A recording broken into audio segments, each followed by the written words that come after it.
The founder age at YC has gotten really low over the years. Like, I feel like average age is like anywhere from like 18 to 20 years old. And if you're meeting someone who's like 22 or even has a few years of work experience like I do, they feel old. YC doesn't fund Indian companies anymore. Is that true?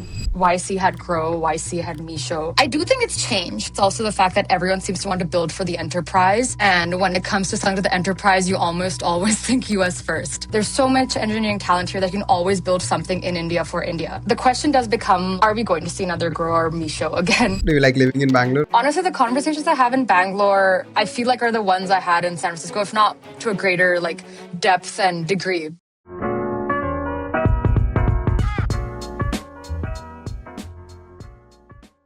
Hello.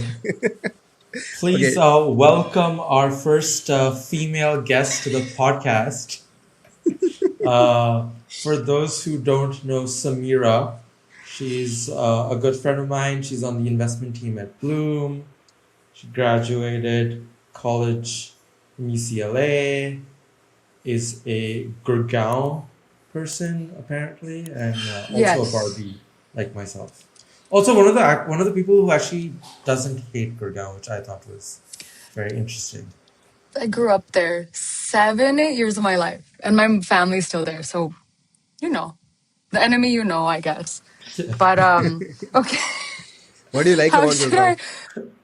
Yeah, that's a great starting point. I feel like we moved in 2011, and back then there wasn't as much as there's now.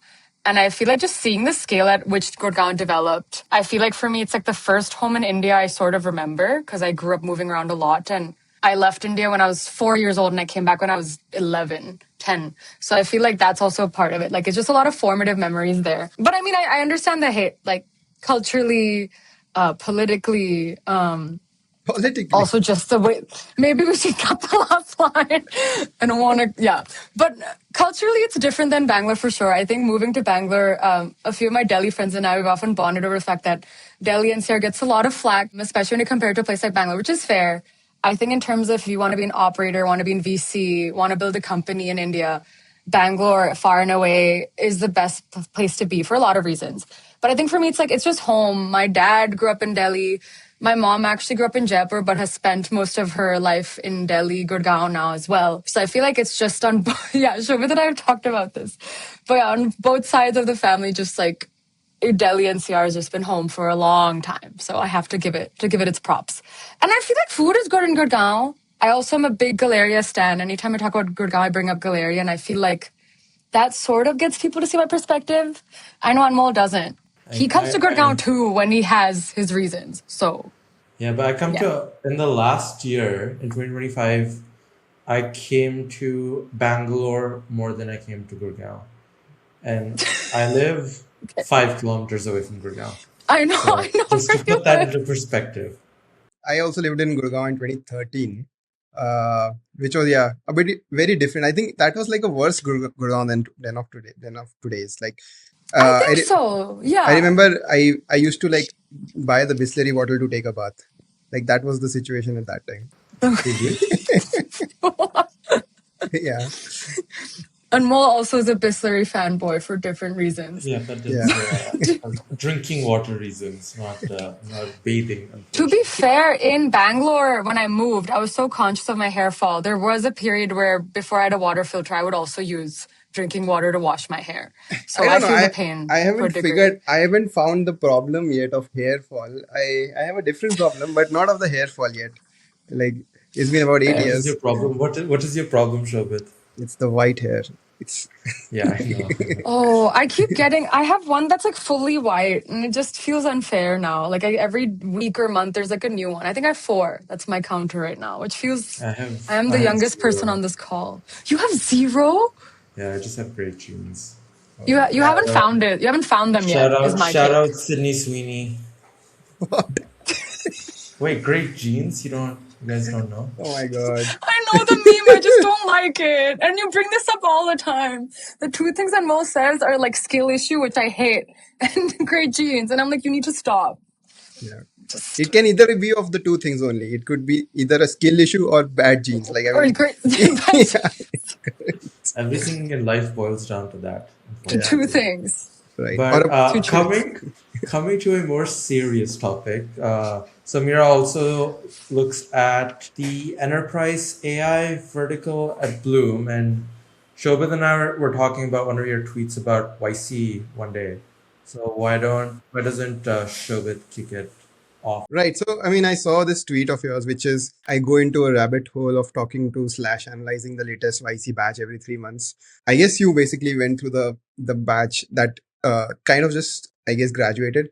And I Mhm. was like, yeah, that could be an interesting thing to talk about because I was looking for somebody who can, like, teach me what's going on out there in the wild.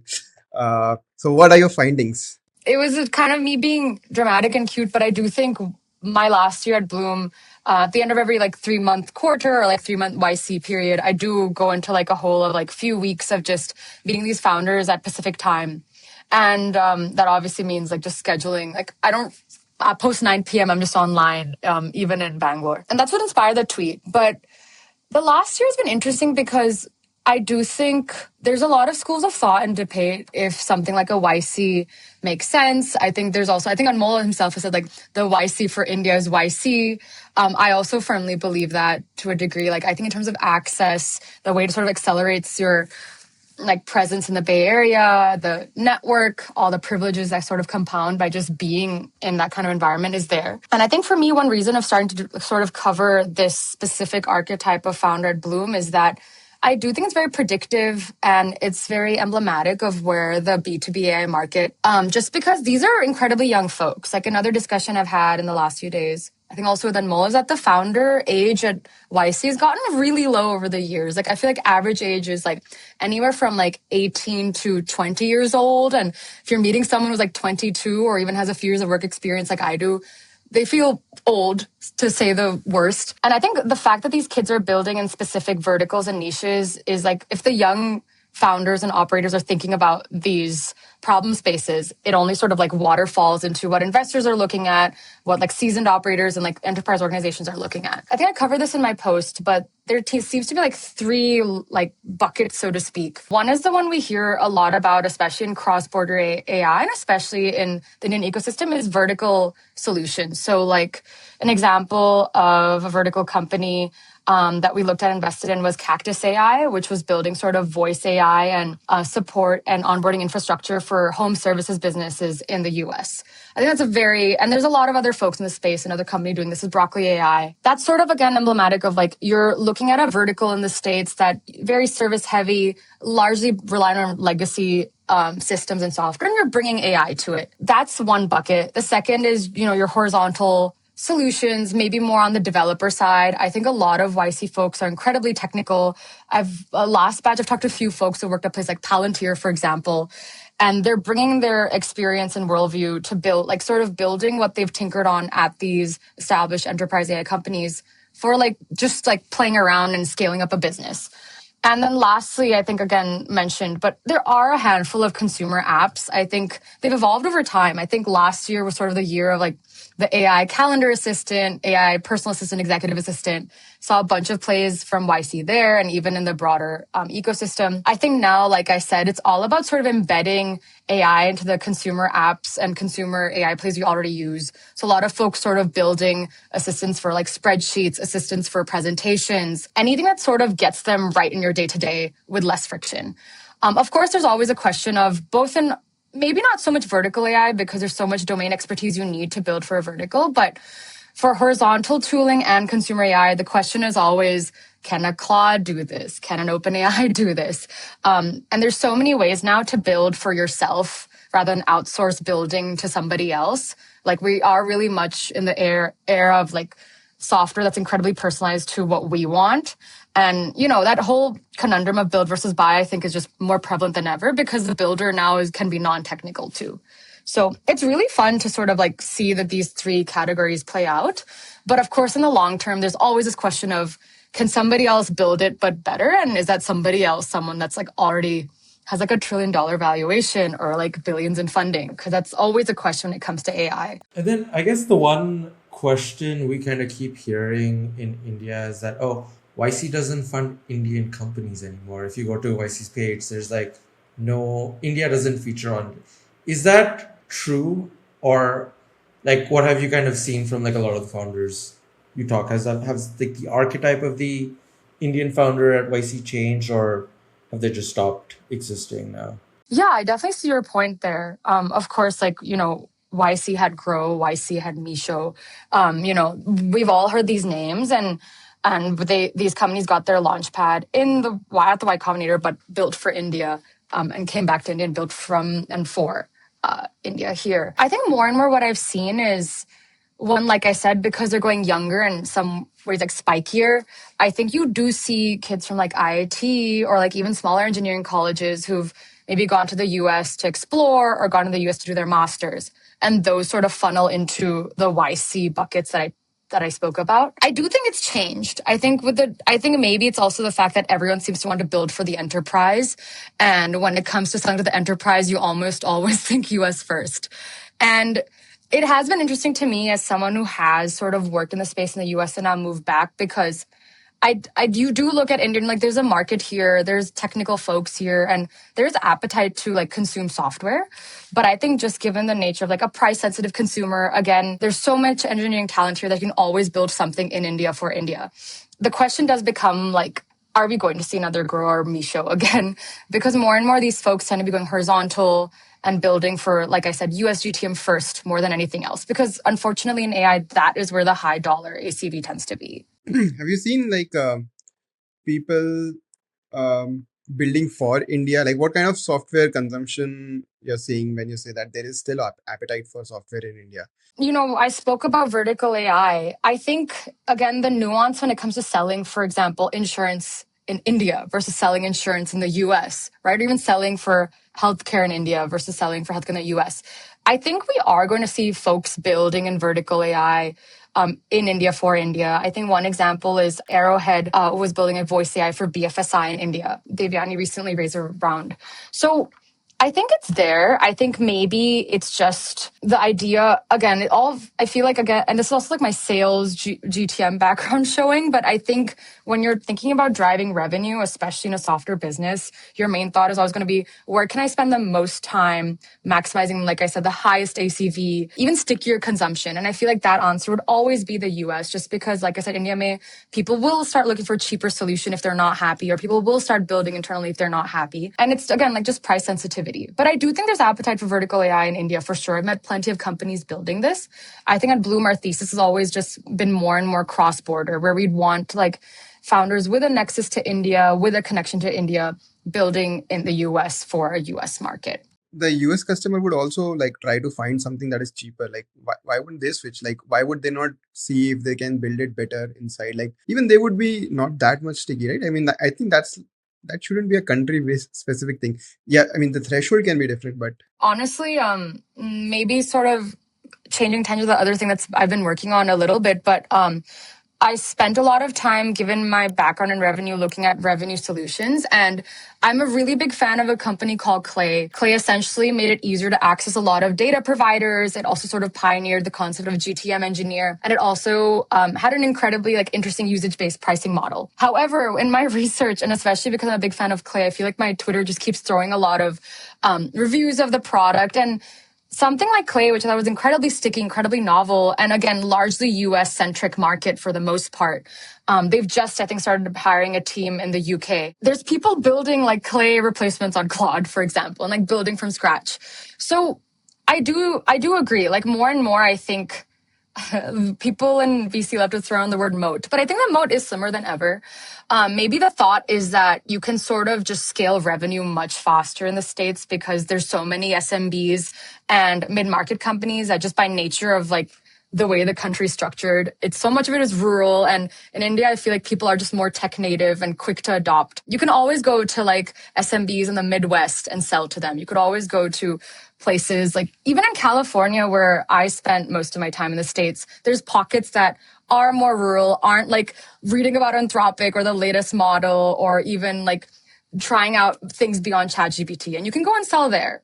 So I feel like the story of like an Indian entrepreneur going to the US and selling to these pockets is still very much there, which is why maybe the reasoning behind going after a large US GTM. Because you don't have to sell to a company in New York. You just sell to someone in the Midwest. And I guess the one thing that at least I also saw in the US and like companies in India is the engineering teams in Indian companies seem to be so much more massive than the average Bay Area company. So it's always just easier to buy because you don't have the staff to go build it internally per se. I don't know agar that has now changed a little with like Indian startups also having smaller team sizes and stuff like that. But definitely there is more intent to buy versus build in the US, and that's historically been the case in India. I haven't always felt that if that's kind of been the case. So vertically AI is one thing. What was the other thing that sort of caught your eye? I saw you said something around AI teammates. Yeah, I think it's sort of coming back to what I said. It's evolved. I think product positioning has also evolved over time, but last year sort of like AI assistants or AI email calendar management software plays, that sort of thing. Or just like anything an EA would do or personal assistant would do, now anyone can have one through AI. I think that EI teammates is sort of adjacent to vertical AI in the sense that there's folks building teammates for like managing freight brokerage or logistics, for example. Instead of maybe going after more of like a workflow first positioning in vertical AI, there's people that are building more of like a teammate, or I think what I heard is like, we're not replacing the workflow, we're replacing the workforce. So you kind of, instead of like hiring, like we were coming back to this topic of hiring more talent versus buying a piece of software. I think now the positioning more and more seems to be, we won't hire, we'll just have this AI teammate. I think so much of AI in general, especially when it comes to agents, it's all about positioning. That seems to be what makes it so much more novel from time to time. So we were like, there's too many AI calendar assistants or executive assistants. Now we're going to call it a teammate. You know, it's like Claude Cowork, for example. Fundamentally, the value and the service the agent provides is largely the same. It's just, I think, positioning and the way we brand it. I mean, I've spoken to a few people who are building like AI agents for branding, for example, and more, it's all about how you position your software that gets it to sell. A functionality variation has become more and more minimal. It's just about how you sort of, like, again, coming back to my GTM roots, it's how you sell the product that seems to be the biggest differentiator. And how you sell it is both like equal parts branding, but also like the ICP you're going after. Like I said, you could be selling to really urban companies, or you could be selling to rural, more non-tech native companies as well. So it's like a two-pronged kind of strategy. Do you think like the tech has been sort of commoditized then? Like it's mostly a GTM thingy? I mean, that's sometimes how I feel. I don't know if I'm allowed to say that. That's sometimes how I feel. But I think it's also like, I think I've had a few discussions with founders about this as well, because as you both know, I like tweeting and I'm trying to be more public online. I think a lot of the times it's also like what the founder brings to the table in terms of, you know, what they're building, like building in public over the last few years has become such a big thing. I think that's also very important. Like you both know, Twitter virality, that whole launch video, I know that was a meme for a while, but spending on that kind of presence does matter. And I think that also helps people get their foot in the door in trying your product, especially if we're talking about consumer AI and especially YC. Like those founders really put a lot of effort into how they position and launch their products. And it's really great to see. Have you actually seen people doing building in public for venture funded companies, or is that just like something, because I've always seen like indie hackers or maybe like a very small company with, and I think Anmol, we had a discussion about this in our first or second or third podcast long time ago. episode. But Yes. yeah, does this happen for venture funded companies too? Again, I've made it very clear I'm such a big Clay person and Clay fan, but he's incredibly public about it. Like he's running a whole GTM series on. So the irony is Clay was sort of built with the idea of supercharging or maybe even replacing SDRs. But I have another tangent on this, but I don't think SDRs are really going away. The role will change. The headcount will probably go down, but that role will still exist. And they're actually, Clay is hiring their first set of SDRs ever. And this is a company that I think passed a unicorn level. And I think they've had 2 tenders so far. So pretty insane. Yeah. So he's kind of like every week or so, he's posting about like, this is how our hiring is going. This is how our SDR training is going. And I feel like that's pretty admirable for a company that's been around for a while. They also went through a big pivot before they launched the product as it is today. I think that's just one example. I think it also definitely does help if you're more a cult following or you're building for very specific niche, which they are with RevOps. But I still think it's out there. And I think, again, the algorithm just throws clay videos at me. So maybe that's the one I've seen. But I I think think more and more it's important. But I think also No like one is paying me to say this. yeah, we are in not the AI sponsored, era, unfortunately. Not sponsored. Varun, if you'd in like to sponsor or send me some Please. in merch, please do. the AI era, I feel like everyone's building in public by talking about their ARR. Like, Yeah. I don't know if emergence ARR is true or not, but I mean, like, 100 million is all over the internet. So, and I like everyone from Replit to Lovable to every company in the space is talking about revenue in public. One question I had on YC on like maybe last couple of batches because we Mhm. stopped investing in YC companies a couple of years ago. Is are companies in the more recent batches actually growing much faster and like doing much better than like the batches from a year ago? Like because that seems to be at least all the chatter that like, hey, there's these 18-year-old founders raising 4 at 40 or 20 at an uncapped note. So are these companies like Yes. really like skyrocketing compared to like past batches? I mean, I do think I also heard a lot of chatter where I heard that I think there are a lot of tweets also but from the last few months about this YC batch is the best batch ever.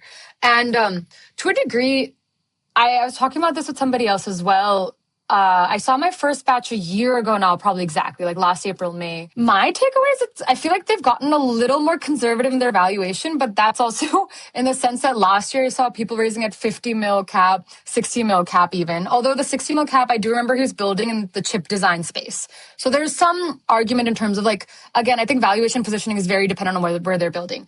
But this batch is, it was interesting because they're young operators and builders, but there has been a correction where there's a lot of kids raising like 3 at 30.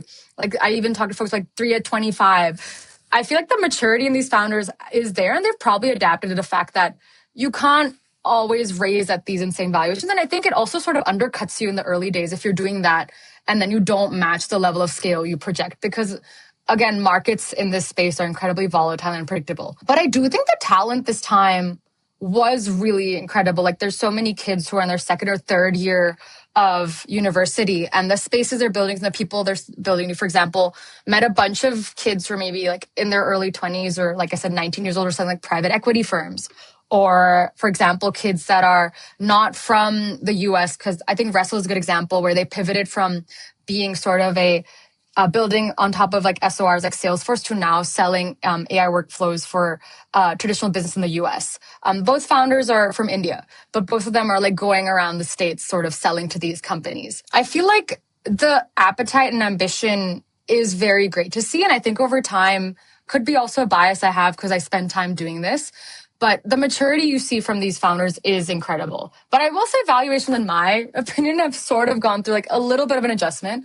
I don't know if that will keep on seeing that happening. But it is interesting to see as someone who, again, like the cross-border ecosystem and the valuations we see in India are definitely different than what you see in the US, and they always have been. So it's a very interesting dichotomy from my end of the field. I think this is just equity shrinkflation. Yeah, I don't know if it's shrinkflation enough. Like I remember I did my first YC deal in the summer of 2000 in a company called 2000? Loopel. Or Wait, 2020, sorry. what? Yeah, Right. yeah. I was like, what? I Three was years ago. born then. I was 4 years old. But yeah, summer of 2020, there was a company called Loop Health, and that happened at like 15 post. And then a What? cup, yeah, and then Oh like my gosh. Okay. two Insane. years later, it started going from like 15 to 20, and then 20 to 25, and 25 to 30, and now I gave up. I feel like 30 is definitely the average this from the companies I met this quarter. But I've definitely seen like my 50, my 60 mil evaluations too. It's weird. Which of these companies you thought were you like the most jealous of that I should have thought of this or I should have done this? Do you feel like that at all? I mean, I think for me, And I feel like this is just like maybe, I don't know if Anmol feels this way. I'd love to hear his thoughts. I think my perennial problem being on the other side of the table is I see these people building and like the revenue they're able to generate at such an accelerated pace these days, as opposed to like how things look like when I was in a growth stage B2B software company. I'm like, this is incredible. Like sometimes I think it'd be so much fun. I mean, it'd be very hair on fire and very stressful to be on their side as well. But the fact that they're able to attain the scale that we've spoken about in such a short amount of time, we're talking like anywhere from like the lower point would be like 4 or 5 weeks to 3 months of YC, and they're able to attain scale. I just feel like they get to solve very interesting problems. That's the main envy I have. Like it's not like a specific vertical or specific product they're building. It's more like, oh wow, you can make a real difference in businesses incredibly fast now, more so than before. But I think for me, it's always really fun because I'm an economics major, and I did work in software companies, but more on the go-to-market side. I feel like for me, seeing folks, for example, build in physical AI has been incredibly interesting because I know there's also a lot of discourse about how, Scale AI had a large team in India, and now with physical AI models, is the same sort of replication going to happen? Like data collection could happen much cheaper in India, and then you can sell and make incredible margins into US model labs. So like that's something that's been on my mind. And I've seen a few YC companies doing that. I think there were 2 or 3 in the last batch, and I've heard buzz that there'll be 3 or 4 in the next. So I feel like that's a space that's exciting to me, but definitely more from an explorer lens rather than a builder lens. I personally don't know where I would ever be like, I want to solve that. But that could also be like, I've only really worked in enterprise B2B software, which is fun, but unsexy. So there's that. Okay, let me rephrase. Okay, why don't you just name drop your favorite company? I feel like that feels risky. I knew that's what you wanted. I knew, Yeah, and I was like, I can't. I mean, it's a personal choice. I'm not sure if I can, but I've given a hint of the spaces I enjoy. So there's that. I think selling to private equity firms is one, and then of course like physical AI is another. what was your favorite company of the batch, Shobhit? Yeah, why don't you guys talk about what you Ever. think is your favorite? Ever. No, Favorite just ever. this batch. No, not This this batch. batch. Yeah, this batch I think I saw like maybe 3 or 4 because I thought I will just latch on to Samira's opinion. But I think the ones I saw, there was this company called Cardboard, which I think they're also Indian, right? Yes, they're my yes. college juniors, correct? Bits Yeah, Mafia. Yo. Safe choice, Bits Mafia. Yeah, and then there was another company which this girl called Arushi Gandhi. She was doing She was That's Wrestle. Yes. Wrestle. Yeah. So that's how you name drop. Okay, It's funny because I just I will talk Wrestle. about a company in a batch that I got icked out by because I met these Okay. kids building something and they were like, oh, we're going to do this one thing on the consumer side in India and destroy all competition.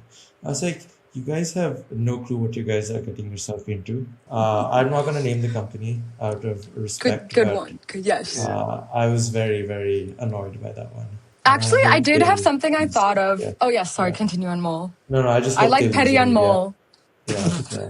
Petty Anmol. Petty Anmol's really funny because Anmol's like quite petty normally. He's not a mean person, right, Shobhit? But when it comes out, it's very entertaining. I think it's the same way when I'm petty. They're like, oh, you look too soft to be rude, but unfortunately I am. Actually, we were talking about our favorite companies or interesting companies, and there was a fun times. I need to pull up their value prop. I did speak to the founders and I really like them. But there was a company in this batch that was founded by 2 Desi origin founders. And it was actually called Vela. And it was AI agents for scheduling coordination. And I loved the name. And I told the founder also. And both incredibly smart. But yeah, I was like, I see what you did there with the name. You're both Indian. I get it. And they're like, yeah. So that was fun. This makes the job very fun, honestly. The names and the branding they give, it's entertaining. That's a good one. Yeah, well, Yeah. I also Yeah, that saw was a fun somebody else with a funny name. I'm forgetting now, but yeah, I mean the people who put Indian names, the Hindi names or the Sanskrit names, like they always get me. Yeah. I'm like, dude, like Samsara. I mean, Koyal. Oh, Koyal is one. What is Koyal? Samsara, yeah. Koyal is the video AI something. It's Agentic film editing, filmmaking. The founder is also really great on Twitter. You must have seen his posts. And Why he Koya? grew up in Delhi. He grew up in Delhi. There's a lot of very good, smart, technical founders who grew up in From Delhi Delhi. And and then they went to shift to YC. Bangalore. No, they just go straight to YC. They don't need to come to Bangalore. All the I mean, DPS RK all the DPS RK Puram guys go straight to Bangalore. I mean, to Yes, SF. Like that's a they great don't. Freudian slip. what a Freudian And slip. I know. No. Bangalore's too easy for them. They go play in the big leagues. yeah, Like, I mean, um, fair. yeah, like Whisper guy. Like Tane is not gonna build Whisper from Bangalore. Shibam of Affinity. Cartesia's founders are also from RKP. Karan. Yeah. I mean, I still think Anmol should write that article. I feel like Delhi founder, VC backed outcomes. That's like his thing.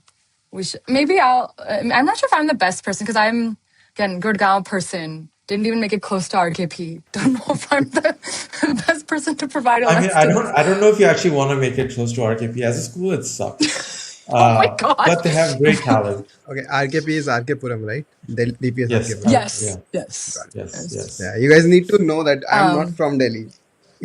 Yeah, but you've seen RK Puram enough on Twitter. Like I I've That seen forgot you it's Twitter, like RKP. yeah. Yeah. Yeah, it really blew up, that tweet. Okay, thank you, Didi. Samira, so let's move on to the next thing, which was we wanted to discuss. What is this revenue AI thing that you have been cooking up at your day job? At Bloom. At My Blue. day job. My day job and my night job and my weekend job. First of all, shout out Anmol. I wish I could share like some of the texts Anmol has sent me in the last few days, like months, I should say, not days. Especially like as active on Twitter, Anmol was like, "What are you doing? Can you please work on your thesis?" And it was very fair. I should have published it months ago. Like I said, I feel like AI as a landscape just keeps evolving, and I feel like a lot of the tools I spoke about, like Clay, for example, people have built homegrown examples already in the last few quarters. But it was just a way of me connecting my experience. So for some context, my first job out of college, I don't think a lot of people know what I did because I just say outbound sales at Retool. But when I say outbound, it was really like I was cold calling engineers, pitching them low code. And this was pre AI as well, where I feel like people were even more intent on like, or not pre, but it was 2022, 2023. So things were just picking up steam. And I feel like people were still like hesitant about tooling that would accelerate like full stack development. And especially in the industries they were going after. Because I remember I'd call like people at really archaic logistics companies or people at really architectural firms, and they would just be like, "Why do we need your tool? We don't want to talk to you." Also, I think in general, calling engineers during their work hours and selling to them It's a I should hard have job. expected that. It was very hard. There was one guy who like yelled at me for 5 minutes, and then I think he felt bad, and then he apologized to me, which was nice. I had the recording. I should have saved it. And then another upside was, again, because I was selling to senior engineering talent in the US for the most part. A lot of them were Indian uncles. So I feel like my name, and even if I DM'd them on LinkedIn, they were like, "Oh, wow, of course, one of our own." So that did help. Like, I remember I got a meeting at PayPal, and I think I sort of sold it to him because he was also from Delhi. And I'm like, "I grew up here. I went to school here. We should talk about Retool." But that aside, I sort of had a lot of battle scars from their job, but also the tooling behind the job. I think a lot of it is great. It's amazing, like your email outreach systems, LinkedIn bumps, and now there's more on the LinkedIn automation side. But there's still, in my opinion, there's always going to be more. And I feel like I said earlier, the AI SDR job will change. So me spending time on revenue AI was me sort of looking at the space now more on the investor side, which is more bird's eye level. And you're like, who are the players here? What does a workflow look like? Where can somebody build? And I think the other side I was looking at, because I spent a year in revenue operations as well, and those folks tend to lead buying of these tooling for the sales team. It's also just like, if I'm a revenue operations person, where do I invest today? Sort of that was my dual approach. And it was very much me connecting what I spent like the first 3 years of my career doing with what I spent the last year doing at Bloom, where you sort of like, it's more of a breadth rather than depth. But luckily enough, I was able to talk to a few investors in the space, their perceptions, and also just look at the landscape as a whole. And there's a lot going on. And like I said, I think sales will still very much be present.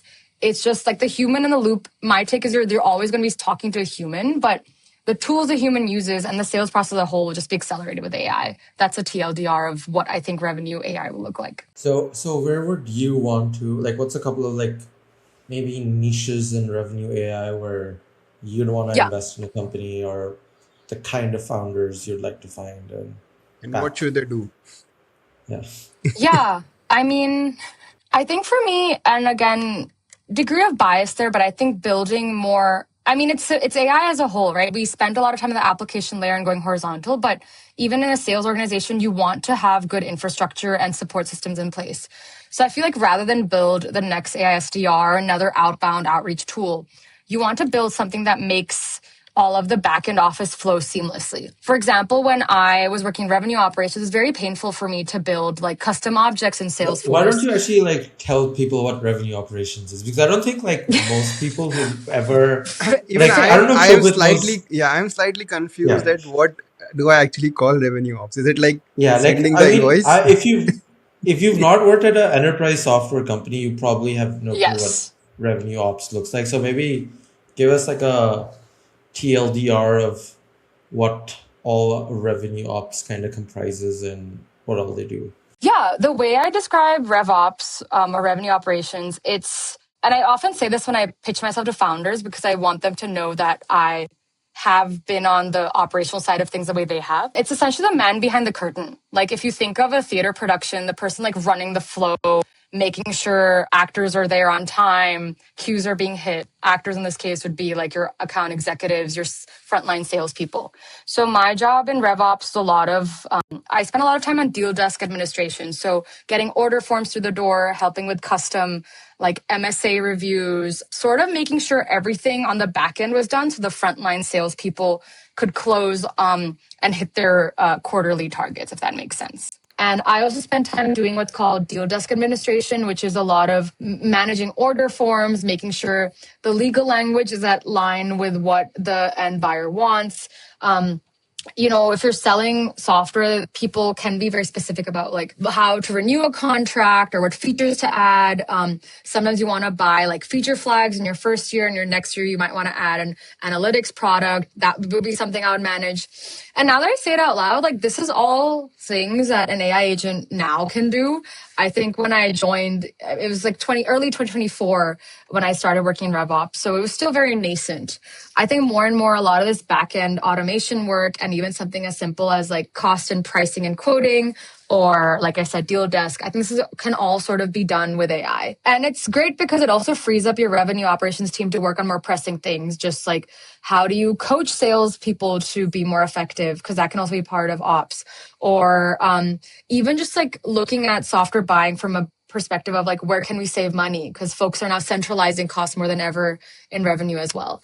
So it's an interesting job. I think it's equal parts, just like very much administrative ops work, but it's also a strategic role in that you help with forecasting, team planning. And like I said, everything that keeps the show running is what revenue operations done is the way I would frame it. Like, what is the framework to sort of think about things here? That's like the interesting point we're at. I think Arushi had a really great post about what she was initially building at Wrestle, right? Which was an like AI Salesforce administrator implementation consultant. And the fact is that even these enterprise companies, I talk about Salesforce briefly on a slide as well. Salesforce never was not AI native from the start, but now they're building like an agent offering. So like a lot of what these like AI Salesforce admins and implementation companies are building, Salesforce is trying to ship that internally.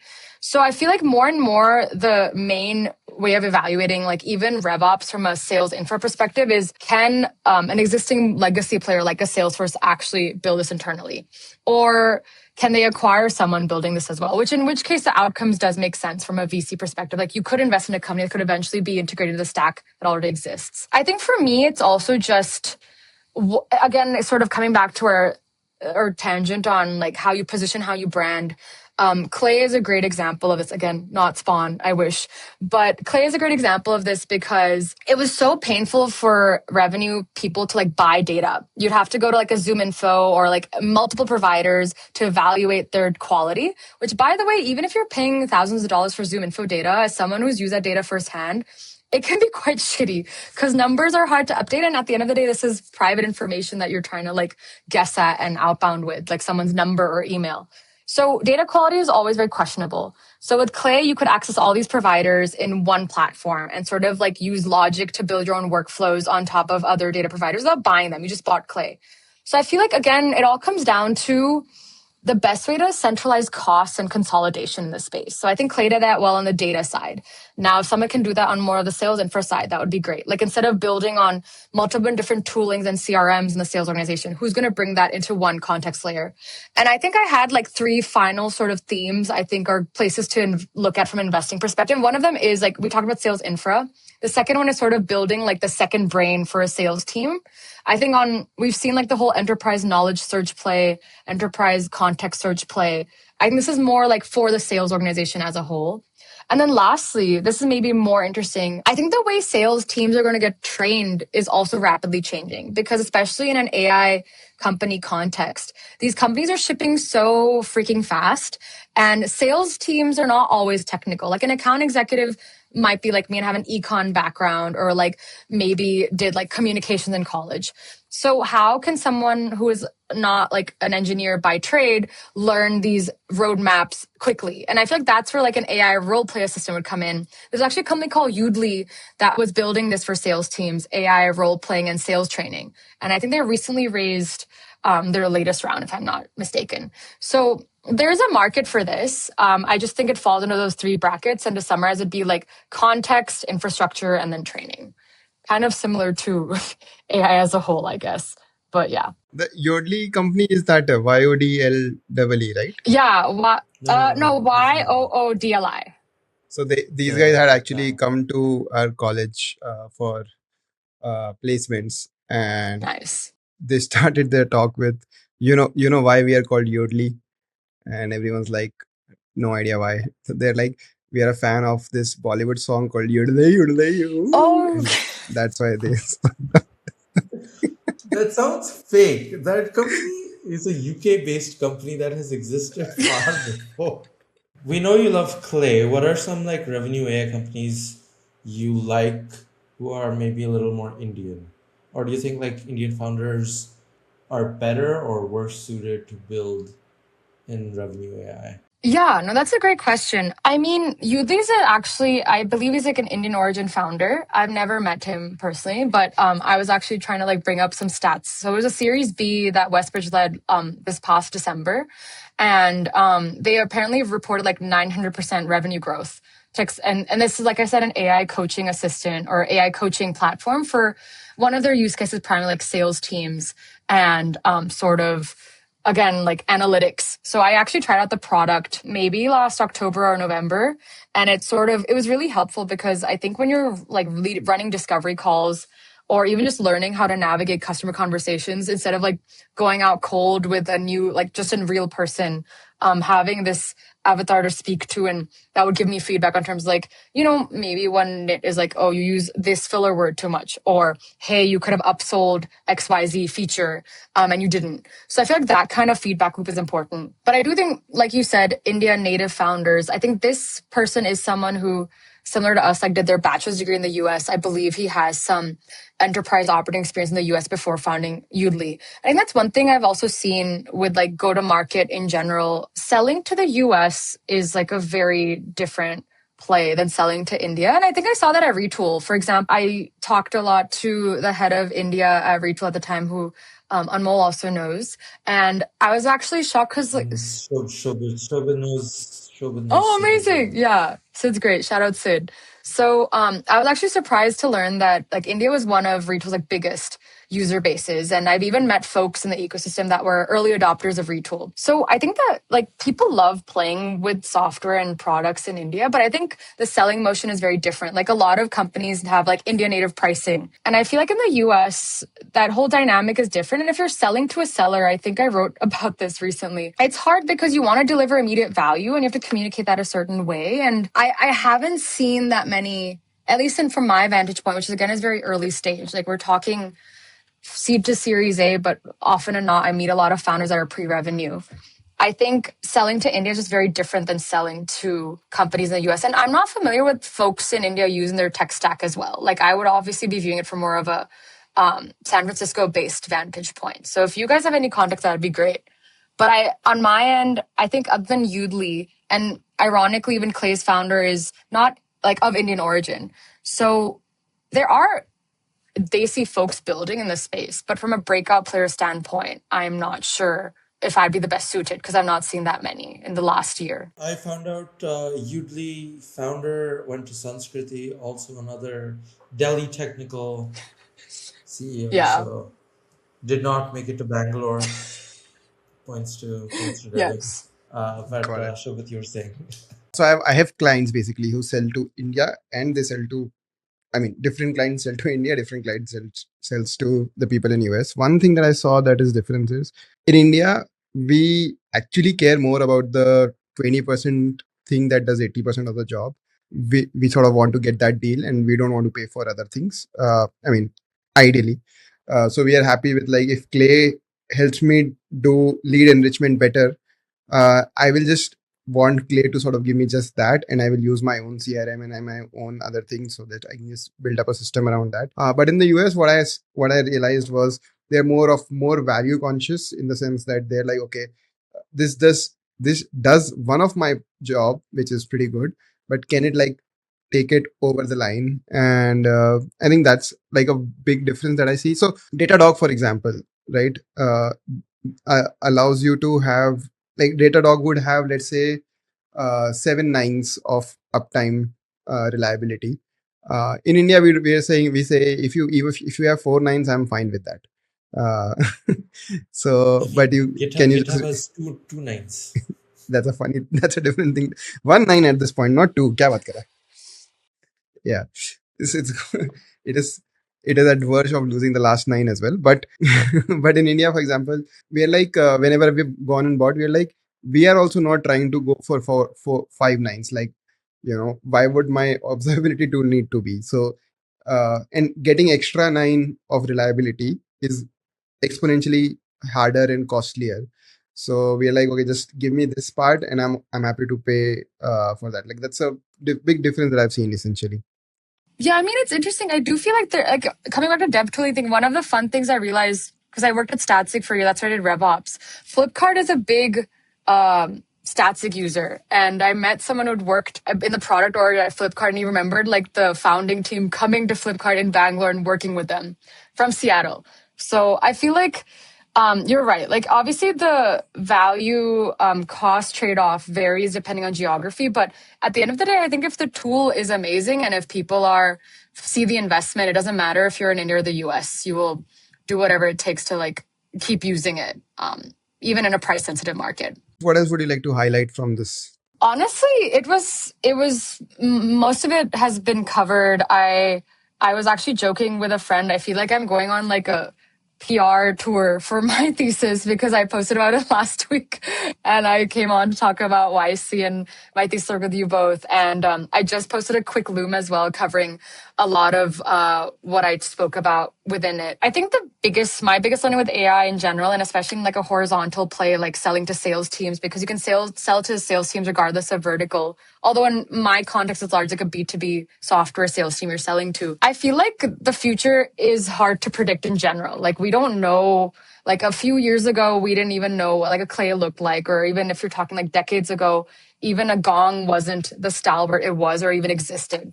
So I feel like the biggest players are yet to come, maybe where I don't see things changing. And I think there's a reason why Salesforce is that the CRM side of things, like the system of record, I think that is here to stay and that's getting more AI native. But whatever is built on top or around that, maybe the system of action, so to speak, that I think will continue like evolving and iterating in ways we are yet to see. My other like take here is that more and more, I think people will just build internally with like, I think Claude is a big example, right? Everyone's context already lives there. So building like training tooling, building like sales tooling on top of that context space that already exists across an org. I think that's also going to become more and more commonplace. Like I do, maybe tricky to say from like a venture perspective, but I feel like more and more maybe folks are just going to build internally because everything's already there for you to experiment, play, iterate on. And that'll be a much faster feedback loop than buying from an external party will ever be. But like happy to hear both of your thoughts as well. I don't understand anything about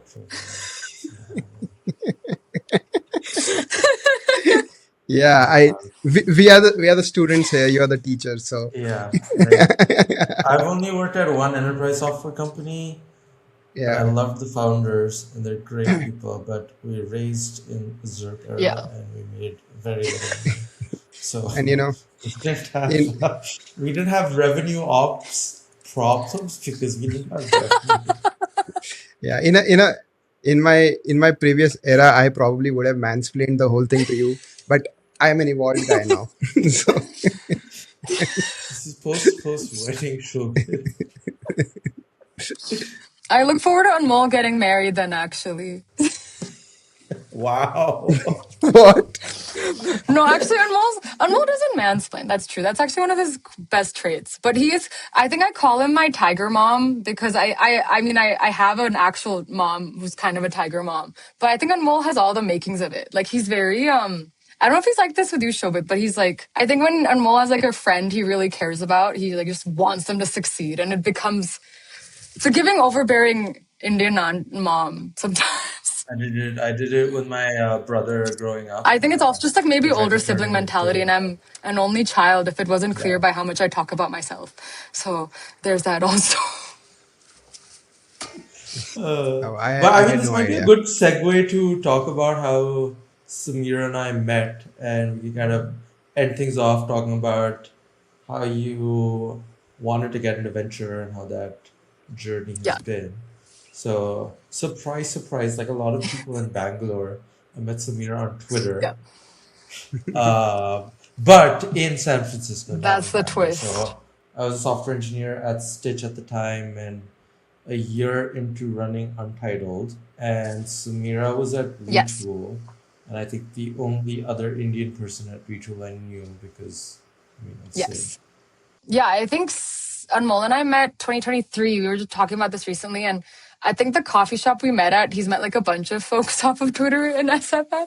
So I was like, it was like a spot in Hayes Valley. Yeah, I was maybe a year, probably almost just a year and like a few months into Retool, which was full disclaimer, like my first job out of college. So very young, pretty naive, just like figuring things out.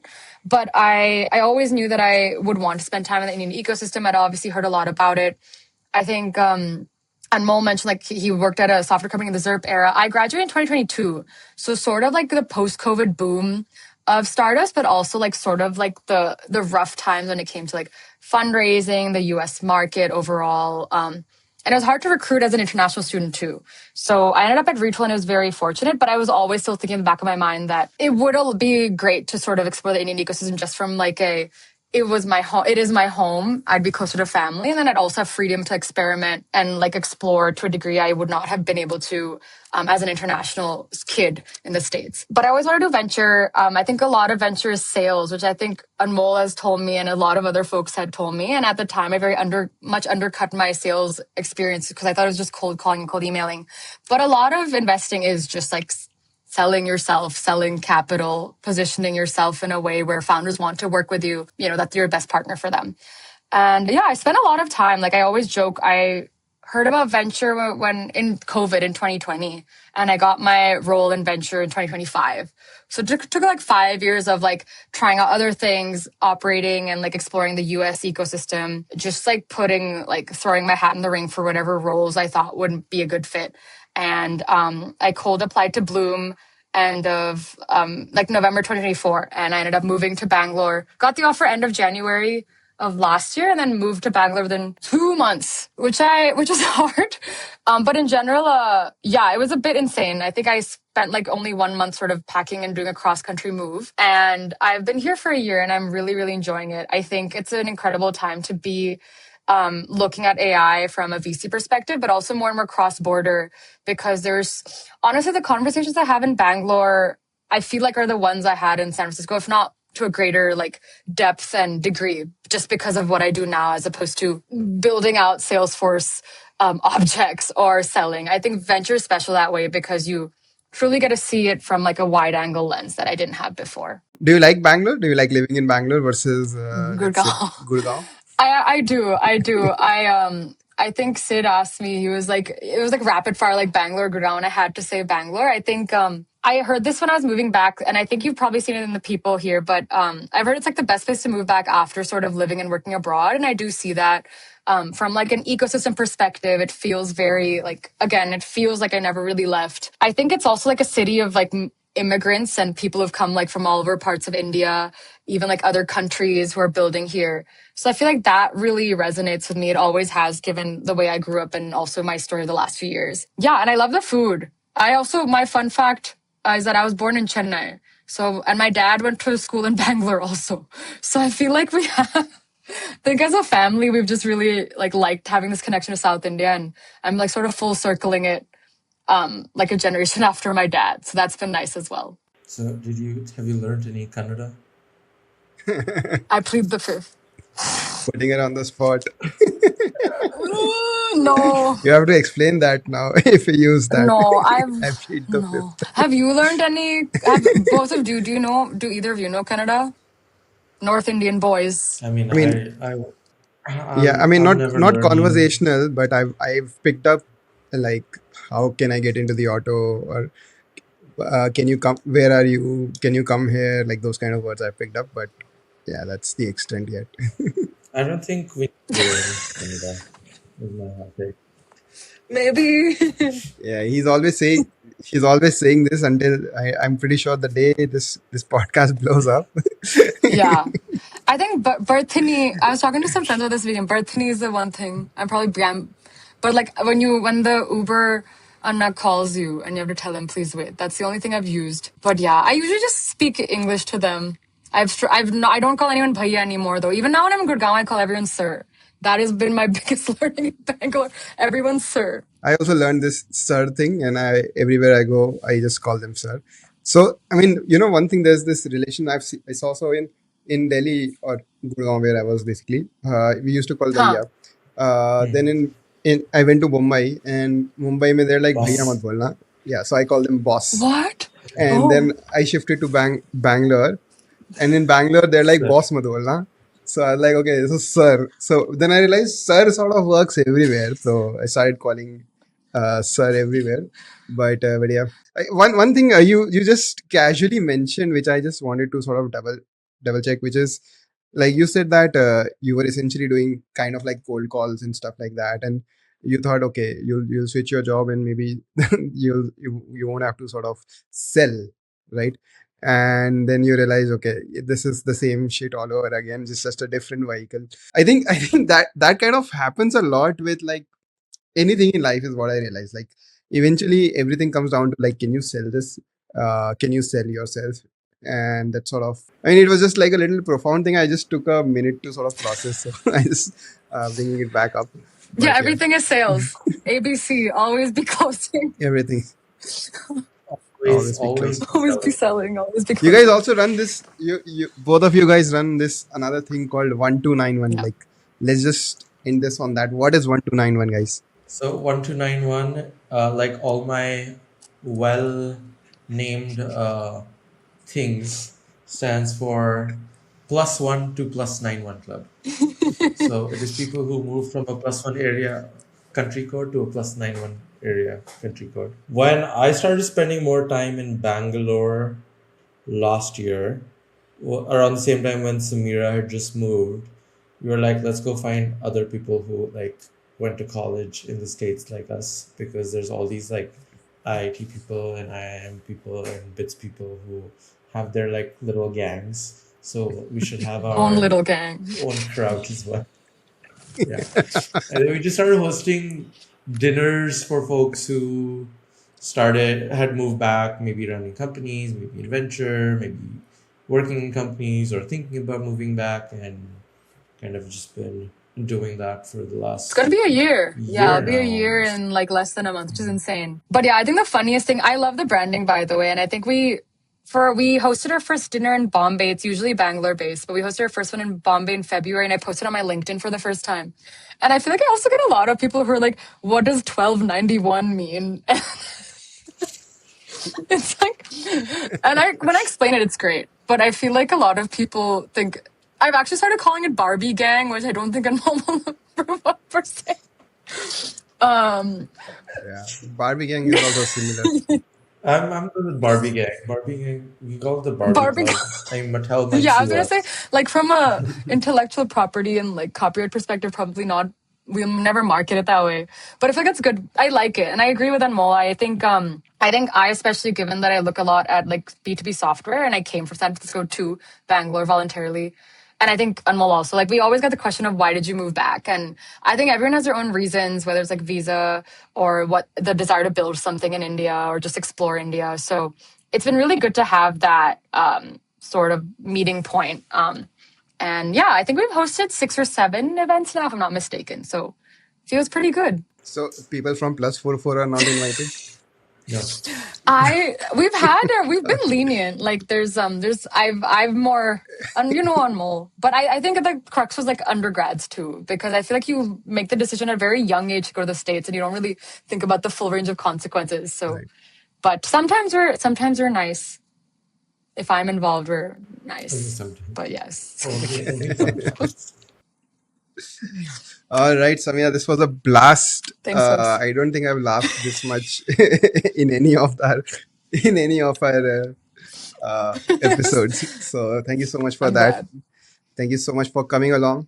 If you guys have watched till now, please hit the like button, share, subscribe, follow Samira on where? Twitter. Oh yeah, sorry, X. Yeah, X.